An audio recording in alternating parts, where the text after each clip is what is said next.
It's very exciting for me to be back in Seoul.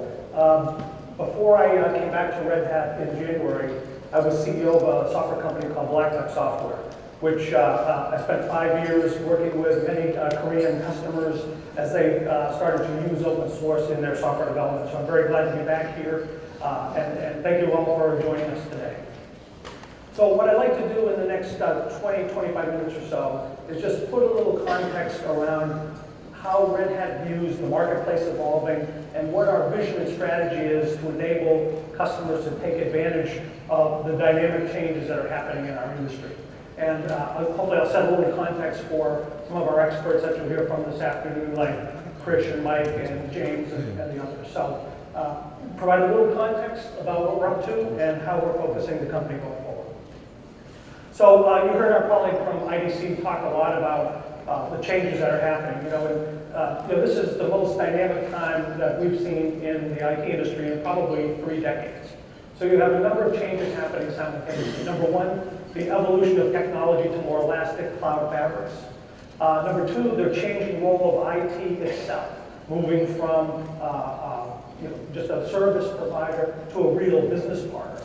And the third dynamic, and one that's of course very exciting to Red Hat, is if you look at IDC's third platform, most new innovation in software is actually being driven from open source community processes, collaborative development. And so we see those trends all coming together to make fundamental changes possible in IT. Let's start a little bit with what's challenging organizations today. So first of all, lines of business are trying to respond in very competitive environments to customer needs and customer opportunities and want to deliver solutions quickly that are tailored to their customers. IT historically hasn't been geared to do this because the infrastructure and the high degree of maintenance required for existing platforms was just too costly. So the issue for IT is, how do I make my existing infrastructure as efficient and cost-effective as possible and carve out more investment to build in these more agile infrastructures? And at the same time, in the end, it's about building solutions for the line of business and making developers much more productive, much more agile, able to deliver solutions in days and weeks rather than months and years.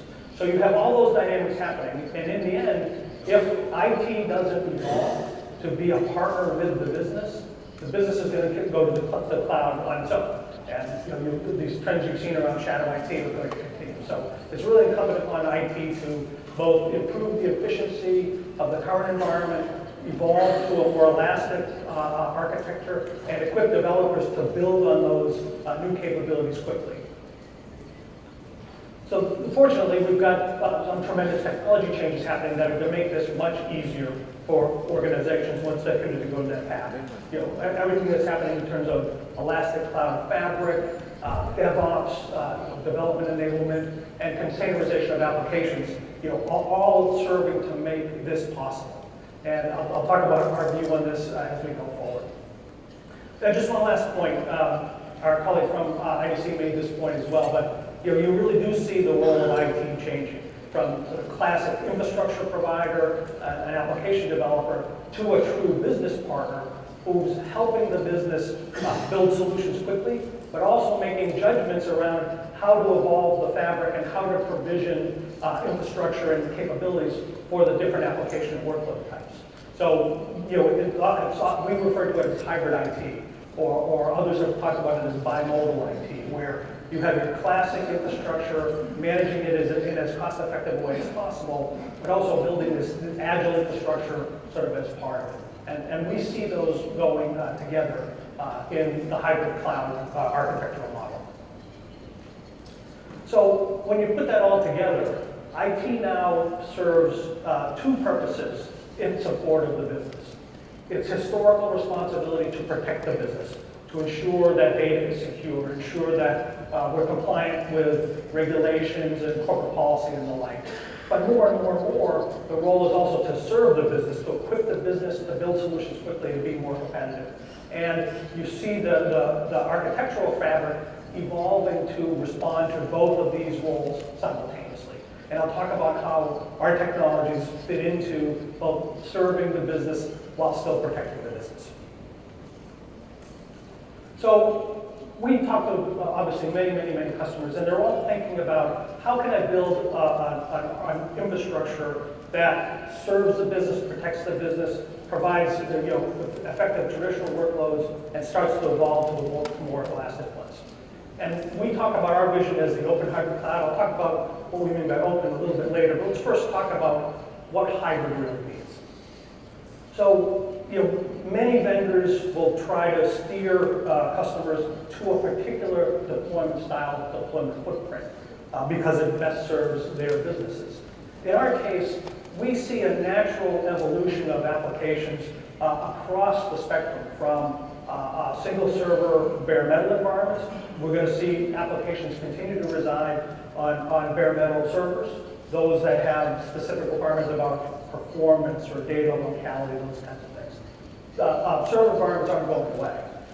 We can make them more efficient by virtualizing in a scale-up kind of context, which is what we mean here by the virtual footprint, sort of classic scale-up virtualization.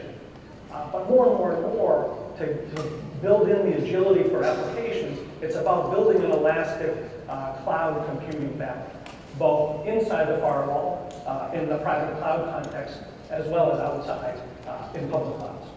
Now, in our case, we're building an architecture that actually enables workloads to naturally deploy on whichever of these footprints makes the most sense for that application type, and have a consistent way to build those applications, manage them, manage the storage that goes with them. That's our strategy around the open hybrid cloud, to build flexibility that allows you to manage both scale up and scale out workloads simultaneously, and deploy those wherever it makes sense, inside or outside the firewall. Now, I'm going to talk about each of the technologies behind each of these footprints, but the first point is everything we do in each of these footprints starts with Red Hat Enterprise Linux, RHEL, because it's a proven production platform, and it forms the basis for each of these engineered solutions that we build out of these platforms, be it scale up stateful or scale out stateless. And if you look at Red Hat Enterprise Linux 7, which we rolled out earlier this year, it's really has a set of features now that enable it to be the on-ramp to the cloud.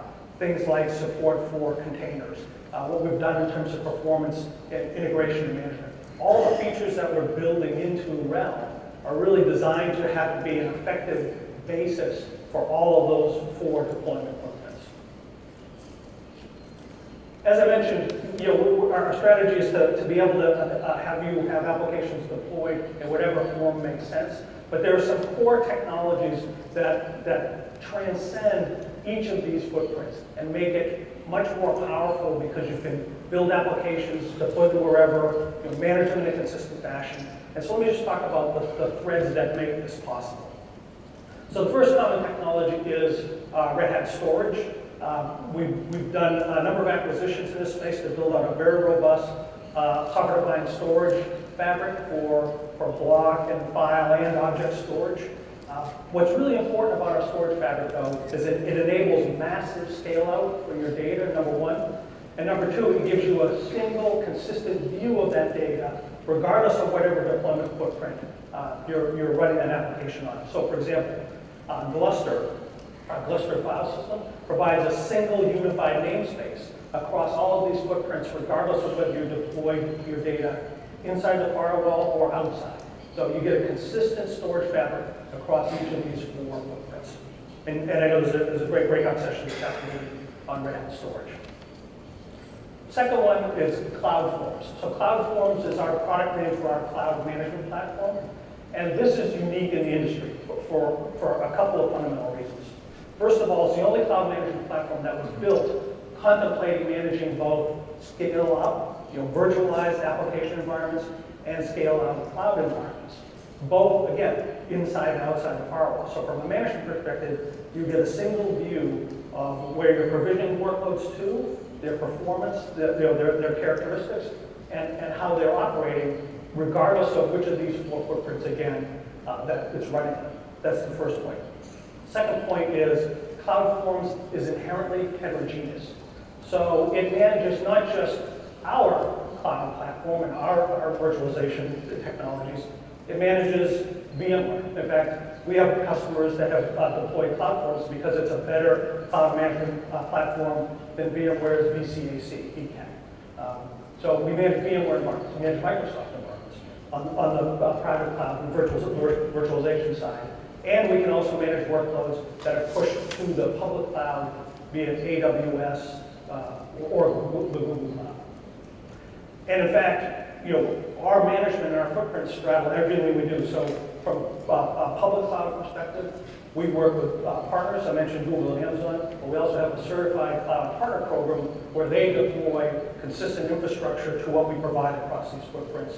And we have our own OpenShift platform, which is a very robust platform as a service environment that I'll talk about a little bit later. So again, cloud management that transcends all these footprints and does so in a very heterogeneous fashion. The other thing about CloudForms is it's the only cloud management platform that's been open sourced. We open sourced it earlier this year, and so we're working really hard to build an ecosystem of partners around it. So what you see here are the core elements of CloudForms as it exists today.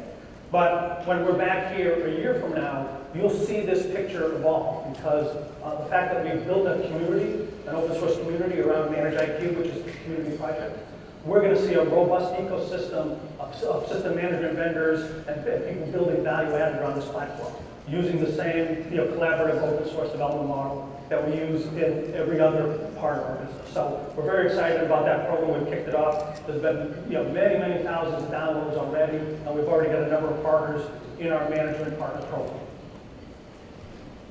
The third element that provides unification across these four hybrid cloud footprints is actually the application model itself. So you've heard a lot about containerization in Docker. That's really what we're talking about here. Now we'll support any application type that makes sense for each footprint, as I mentioned. But we're really excited about Docker because it creates a way to build a single containerized application and easily deploy it quickly on any one of these footprints. And the containerization is enabled inside RHEL, which, as I mentioned, is the basis for each of these four footprints. So we're very excited about it. And it's not just about creating a denser server environment by running containers where you've got much more efficient operating system footprint. It gets really exciting when you start thinking about multi-container applications running on essentially multiple hosts. And that's where orchestration and our work with Google around Kubernetes comes in. So in the end, you're going to see a consistent application model as well with our built-in support for container orchestration, again, that can run across any of these four footprints. And the benefits of containers from a deployment perspective is very powerful. You see here order of magnitude kinds of improvements in terms of time to deploy. So putting it all together, our vision is to build an entire stack all based on open source technologies, as you see here, that build out this very flexible fabric for the open hybrid cloud, both to protect and to serve the business. Let me just step you through some of these pieces. First, let's talk about open. Red Hat sort of perfected the model of open collaborative development via communities, and then turning those into mission-critical consumable products. We've done that for Linux for close to 15 years. We're doing it now for OpenStack, and we're doing it for cloud management. So all of the pieces that we're building to enable this open hybrid cloud fabric, all open source and all open. What we mean by open is community-based development, which is what you get from the open source model, but also extensibility of the platform, enabling others to manage around it, and adaptability. So the ability to evolve and create a future-proof environment that can adopt new technologies as they emerge, like containers, for example. So if you look at our product portfolio, you see on the right of this chart, for each one of those, we have a corresponding community effort that's pulling from the over 1 million open source projects that are out there in the world today. And it's a non-trivial process to take a community-driven development effort where innovation is the primary motivator and turn that into a mission-critical, supportable platform that can have a very long support life for enterprises. But that's what we do. We've done it for many years, and every one of our technologies follows the same model. By contrast, if you look at other vendors that are doing things in OpenStack, They all only participate in the open source community that's of interest to them, but based on proprietary technologies that are running on top. We don't believe in that model. We think we make everything open, we get innovation leverage, and it makes a much more flexible environment for customers. So let's just talk about the platforms that this architecture can build out. So first, infrastructure as a service, which is really about improving IT efficiency. So we've got both scale up and scale out tiers. On the scale up side is our Red Hat Enterprise Virtualization and the middleware and platforms that will enable you to build applications on that. And then our scale out is RHEL OSP, Red Hat OpenStack's, Red Hat's implementation of OpenStack. Now, what's interesting about this model is it isn't just an application to a single footprint. You can start to think about, you can reimagine what even traditional applications look like. Make them as efficient as possible on a virtualization platform, but maybe have the web tier extended to a scale-out, elastic, sort of stateless kind of model, as you see we did here with the dotted line. And all of that is based on RHEL OSP, Red Hat Enterprise Linux OpenStack platform. This is our productized version of the OpenStack community project. Again, it's based on RHEL, and this isn't just a layer. We have an engineered solution from the operating platform all the way up to all the OpenStack services.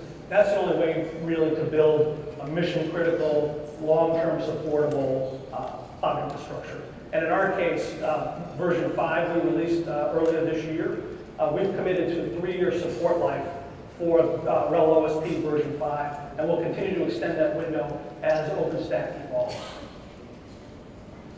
And this extends, as I mentioned, all the way out to the public cloud.